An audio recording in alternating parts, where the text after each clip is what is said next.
Hello friends, I Deepak Prajapati welcome you in lecture number 12 on random variables. In this lecture we are going to discuss that how to obtain probability density function if we are given the cumulative distribution function of a continuous random variable. In previous lectures we have seen how to obtain CDF from a given probability density function.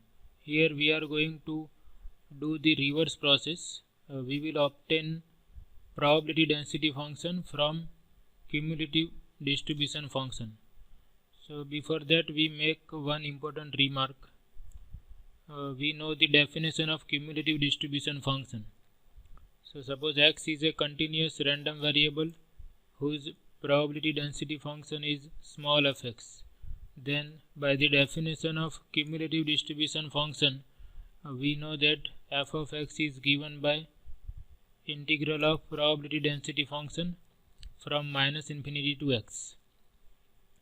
Now if we differentiate this equation on both sides, assuming that derivative exists, then by fundamental theorem of calculus, left hand side is df by dx, derivative of CDF with respect to x. This is equal to derivative of this integral d by dx of minus infinity to x f of u du, and by fundamental theorem of calculus the value of this derivative is the value of this function at upper limit. So value of f at upper limit, which is f of x. So we are using the fundamental theorem of calculus, which says that differentiation and reintegration are inverse processes of each other. So if fx is integral of PDF, then the derivative of CDF will give us probability density function. So using this result we can derive probability density function if cumulative distribution function is given. Okay, so let us take some examples. Okay, but remember this is true at every point x at which the CDF is differentiable. If CDF is not differentiable at some point, then we are not able to use this result. So we consider two examples.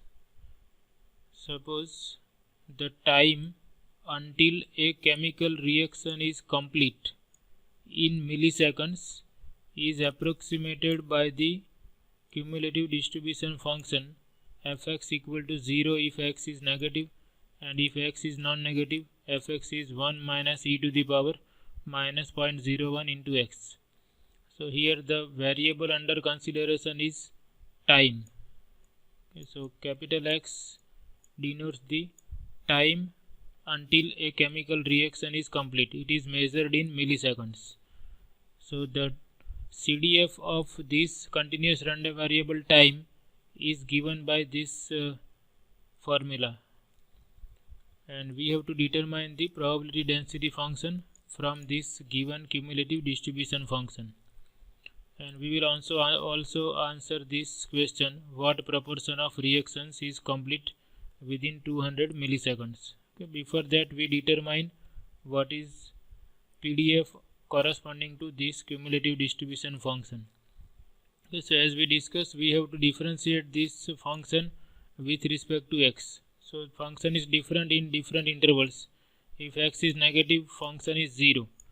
So function is constant if x is negative, and we know that derivative of constant function is 0.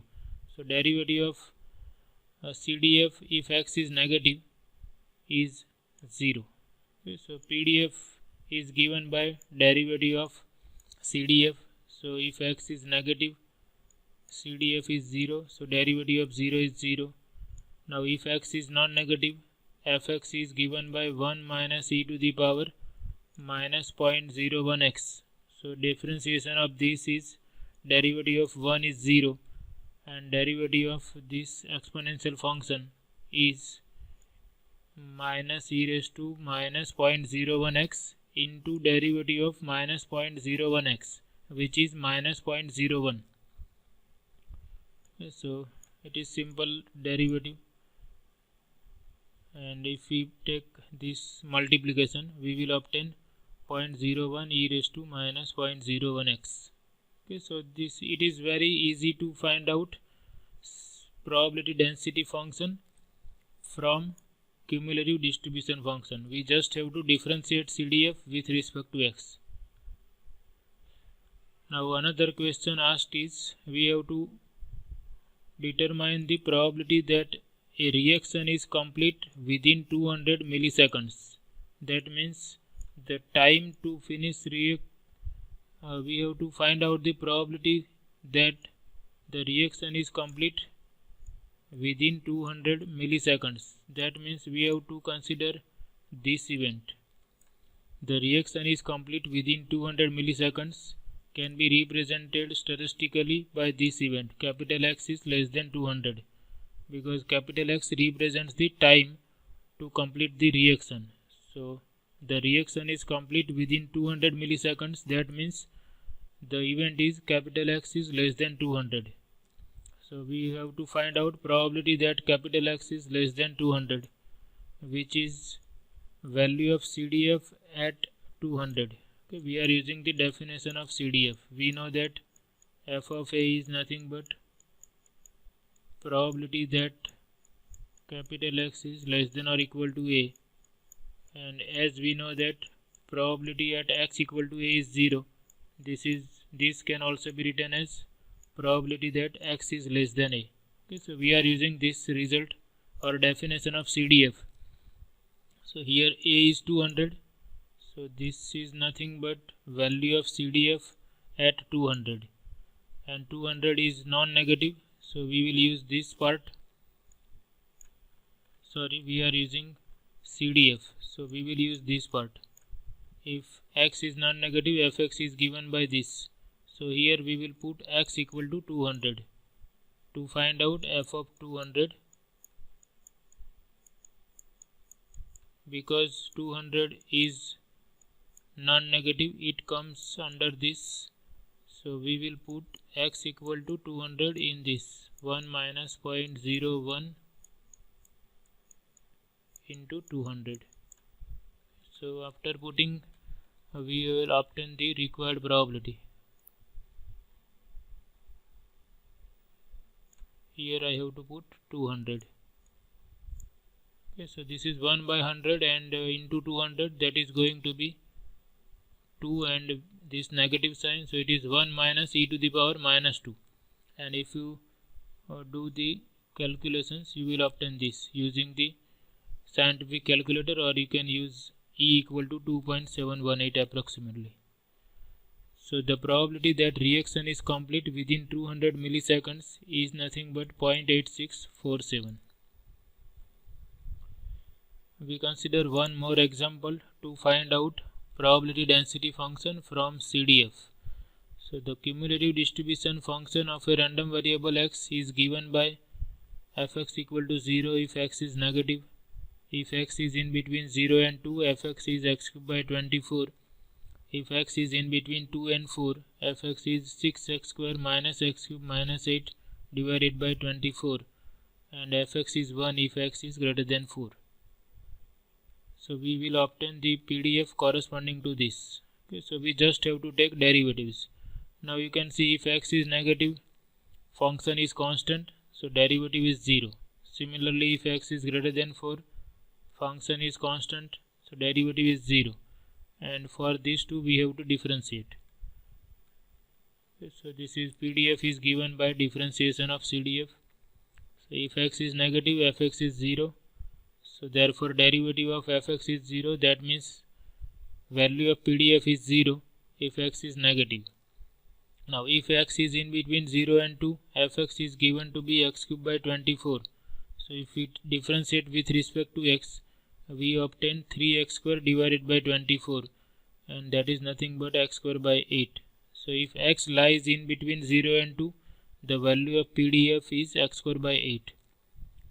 Similarly, if x lies between 2 and 4, fx is given by 6x square minus x cube minus 8 divided by 24, and if we differentiate, we will obtain this is going to be 12x minus 3x square, and we can cancel out 3 will be common here, so we obtain 4x minus x square divided by 8, and this also can be rewritten as x into 4 minus x by 8 if we take x common.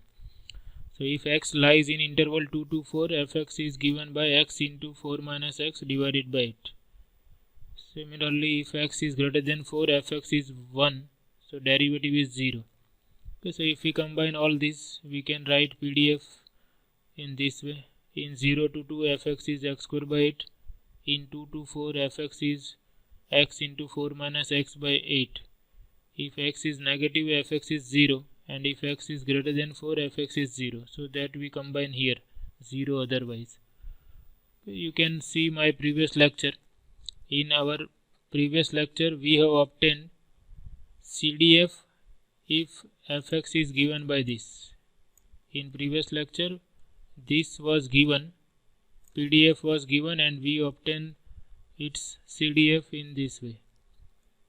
In this lecture, we are going reverse. fx is CDF is given, and we are obtaining probability density function. Okay, so it is very easy to find out cumulative distribution function from a given probability density function. You just have to remember this formula, but keep in mind you can use this formula at those points at which CDF is differentiable. So this is important. Derivative of CDF is PDF at every point x at which derivative exists. So this is all about today's session. In the next session, we are going to discuss about mean and variance of a continuous random variable. So I hope you like this lecture. Thank you very much.